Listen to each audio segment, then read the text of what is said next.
So আজকে ছিল সরস্বতী পুজোর খাওয়া দাওয়া কলেজে। তো দেখতে পাচ্ছ আমি এই শার্টটা পরেছি, বাট মোটেও আমার ভালো লাগছিল না। যাই হোক, মাও বললো ভালো লাগছিল না। তো এই ওভার সাইজ টি শার্টটা আমি পরে নিয়েছি। আর আমি খুব তাড়াতাড়ি একটা গেট রেডি উইথ মি, আমি একটা ভিডিও আপলোড করব। তো এখানে আমি বকবক করছিলাম এটাই যে আমি কোনো স্কিন কেয়ার রুটিন বলো, মেকআপ বলো, এরকম আমি করি না। জাস্ট একটা বেবি ক্রিম, আইলাইনার, লিপস্টিক, ব্যাস। আমি কলেজে বেশি মেকআপ করে যেতে ভালোবাসি না।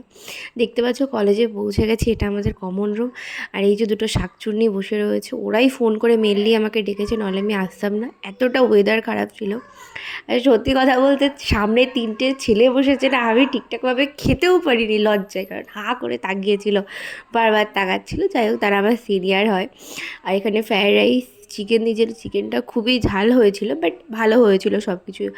আমরা ফার্স্ট সেমিস্টার, তো ফার্স্ট এক্সপিরিয়েন্স আমাদের খুব